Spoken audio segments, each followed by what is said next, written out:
आज हम snakes in Ganga पुस्तक और उनके लेखक श्री राजीव मेहरोत्रा जी का विश्लेषण करेंगे। ये स्नेक्स इन गंगा पुस्तक किस वास्ते लिखी गई? ये इस वजह से लिखी गई, मेन इसका सार ये है कि हार्वर्ड यूनिवर्सिटी और उसकी जैसी अनेक यूनिवर्सिटीज भारत के खिलाफ एजेंडा चला रही हैं, हिंदू धर्म के खिलाफ एजेंडा चला रही हैं और जो डोनेशंस भी लेती हैं वो कई भारतीयों से डोनेशंस लेती हैं, उनका नाम भी यूज करती हैं और भारत और भारतीय धर्म के खिलाफ ही एजेंडा चलाती हैं। और राजीव मेहरोत्रा जी ने भी उन्हें डोनेट किया था, डोनेशन तो ले ली लेकिन उनको इन्वॉल्वमेंट नहीं दे रहे थे काम में और भारत के खिलाफ एजेंडा चला रहे थे। तो राजीव मेहरोत्रा जी ने यह प्रयास किया कि वो भी किसी तरह इन्वॉल्व हों और वो भी अपनी बात रखें कि भारत के खिलाफ आखिर एजेंडा क्यों, लेकिन उनको कोई चांस नहीं दिया। फिर राजीव मेहरोत्रा जी कई भारतीय बिजनेसमैनों से मिले कि भाई आपका नाम यूज करते हैं, आप उनको फंड देते हैं और भारत के खिलाफ ऐसे काम हो रहे हैं तो आप उनको फंड मत दो। लेकिन वो नहीं माने, वो उनको फंड देते रहे। हालांकि राजीव मेहरोत्रा जी उन्हें पसंद भी करते हैं कि बहुत अच्छे आदमी थे, लेकिन उन्होंने फंड दे दिया, अपनी बात वो कह गए। फॉर्मली उन्हें अच्छा भी कह दिया लीपापोती के लिए, लेकिन असली बात भी उन्होंने कह दी। तो ये एक स्थिति है। अच्छा, अब ऐसी स्थिति है क्यों? भारत के खिलाफ ऐसा क्यों हो रहा है? पहली चीज तो यह कि भारत की सरकार ऐसा होने दे रही है। जब सिंगापुर ने उस पर रोक लगाई, हार्वर्ड उनके लिए तो नहीं कर रहा। चाइना ने उस पर रोक लगाई कि भाई आप हमारे खिलाफ एजेंडा करते हो, हम फंडिंग नहीं देंगे। चाइना के खिलाफ तो अब वो नहीं कर रहे हैं। भारतीय के खिलाफ क्यों कर रहे हैं? करते रह रहे हैं। मतलब यह कि कुछ लोग सरकार में बैठे भी उनसे कुछ मिले हैं क्या? ये सरकार जवाब दे और भक्त पूछें उनसे। तो ये सब चीजें चल रही हैं। अच्छा, वो भी राजीव मेहरोत्रा जी भी आखिर एक साधारण आदमी हैं। उन्हें ये लग रहा था पहले कि भारतीय जो बिजनेसमैन हैं, जो बड़े वाले, उनको ये पता नहीं है कि भारत के खिलाफ ही वो काम कर रहे हैं, इसलिए वो उनको पैसे दे रहे हैं। उन्हें लग रहा था ऐसा। दरअसल सच्ची बात यह है कि उन्हें भी नहीं पता ये सब चीजें कहां से आ रही हैं। वो इसलिए ये काम नहीं कर रहे हैं कि भारतीय लोगों को फिर ब्लैकमेल करेंगे कि पहले ये कहेंगे कि आपके यहाँ बहुत जातिवाद है, आईआईटी में जातिवाद है, और फिर आप डरेंगे कि भाई आईआईटी है या कंपनी में जो नौकरी पे लोग रखते हैं कि आप आके असेसमेंट करो, जातिवाद के खिलाफ ट्रेनिंग दो। ऐसा कुछ नहीं है। जातिवाद अच्छी जगह पे कहीं पे है ही नहीं, क्योंकि एजेंडा हर आदमी नहीं चलाता है। इस टाइप का कई चलते हैं, लेकिन ये टाइप के नहीं चलते हैं। ये मुगलों तुर्कों के टाइम चला करते थे जातिवाद वाले टाइप के एजेंडे। आज भी गांव गांव साइड में दिख जाते हैं आपको, उस जमाने से जो रह गए। शहरों में नहीं दिखते हैं। शहरों में तो जो प्लांट किए गए हैं उन्हीं के लोग, जो आईएसआई प्लांट करती है, ये सब लोग चलाते हैं, उनके एजेंट नेता लोग। कोई लोग आपस में नहीं चलाते हैं और उनका कुछ असर फिर आ जाता है हालांकि कभी, और फिर हटता है तो फिर ये लोग छेड़ देते हैं, यही नेता और पत्रकार लोग झूठ मूठ का।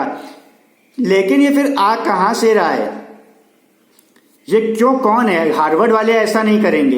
हार्वर्ड वालों के पास और कई माध्यम है पैसे कमाने के। उनके पास इतना ज्ञान तो है कि वो कंपनियों को और बहाने से मूर्ख बना सकते हैं कि हम तुम्हारे कंपनी के लिए नई टेक्नोलॉजी दे देंगे, एक टेक्निक मैनेजमेंट की दे देंगे। इस तरह की बातें करके ज्यादा वो फायदा कमा सकते हैं कंपनियों से, और कंपनी का उसमें वो ज्यादा इंटरेस्ट है। और हार्वर्ड को मानते भी हैं ये सब लोग। सिर्फ फोटो खिंचाने भर से अपनी हार्वर्ड प्रोफेसर से या हार्वर्ड के फायदे लेकर के ये सब कुछ देने को तैयार हैं। इससे ज्यादा दे देंगे, ये एजेंडेबाजी से नहीं। तो ये चीजें कहां आ रही हैं ये राजीव मेहरोत्रा जी को मालूम नहीं है। स्नेक्स इन गंगा जो उन्होंने लिखी है उसमें उन्होंने मेंशन भी नहीं किया है, और न कर पाएंगे कि ये चीजें कहां से आ रही हैं। हिम्मत भी नहीं होगी, कोई नहीं कर रहा है।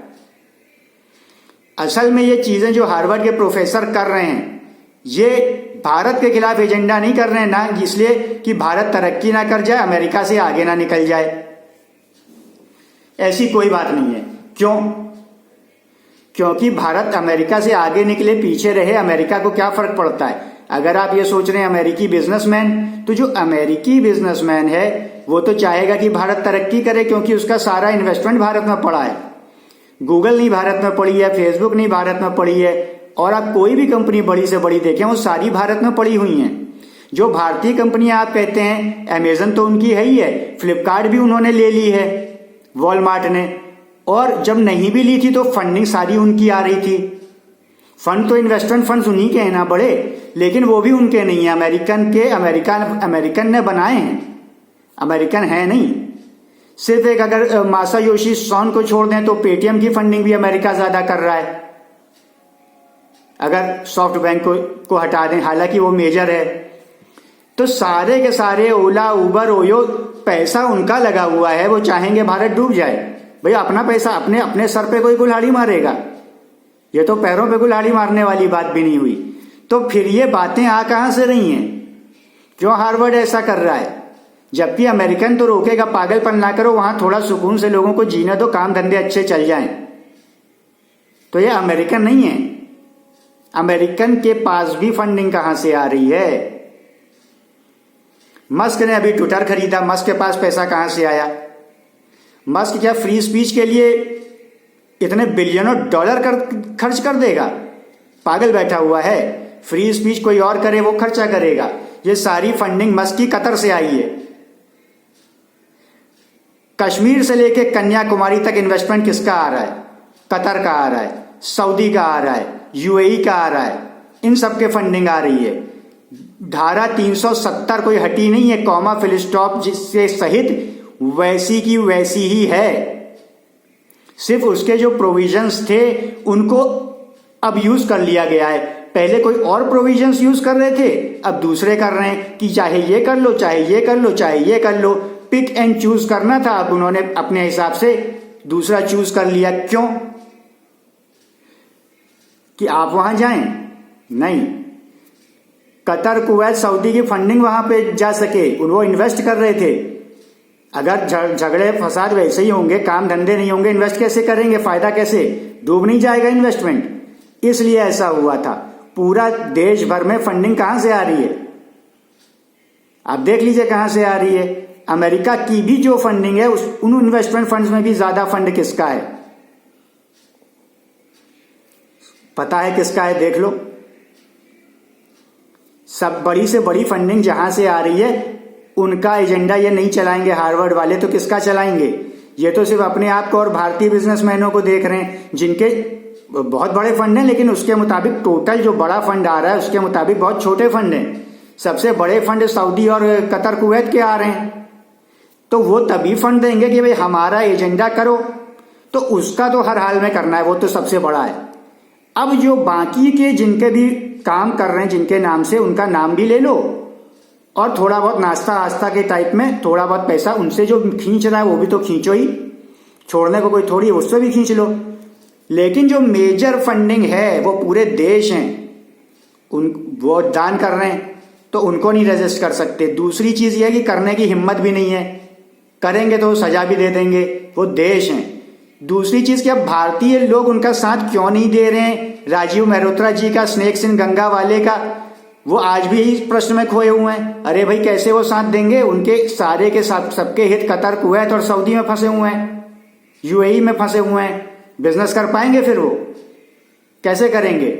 ओआईसी का 57 देशों का नेक्सस है, कहां कर पाएंगे? 57 देश में तो ये जीरो हो जाएंगे, उल्टा यहां भी सजा दे देंगे। वो कितने सख्त हैं सब जानते हैं। तो वो लाम वाला वही करेंगे जो वो चाहेंगे, हार्वर्ड वही करेगा जो वो चाहेंगे, भारतीय बड़े लोग वही करेंगे जो वो चाहेंगे, सरकारें वही करेंगी जो वो चाहेंगे, वही कर रहे हैं। इतनी छोटी सी बात भी राजीव मेहरोत्रा जी की मोटी बुद्धि में नहीं आ रही है, तो क्या इतनी रिसर्च कर रहे हैं, इतनी बड़ी किताब लिख डाली, इतना प्रचार कर रहे हैं, सीधे सीधे सामने चीज नहीं दिख रही तो क्या देख रहे हैं वो? इस वीडियो को ज्यादा से ज्यादा शेयर करें कि सही ज्ञान ही आप तक पहुंचता रहे। जो फर्जी मीडिया में ये सीधी बातें, सही बातें करते नहीं है, ना रिसर्च होती है प्रॉपर, गलत सलत बातें वो करते हैं, और जो रिसर्चर आते भी हैं उनकी रिसर्च भी प्रॉपर नहीं है, राजीव मेहरोत्रा जैसे, स्नेक्स इन गंगा वाले। तो सही रिसर्च, सही चीज बिल्कुल जो सामने है सही चीज को जानने के लिए ज्यादा से ज्यादा वीडियो को शेयर करें और ज्ञानी बने।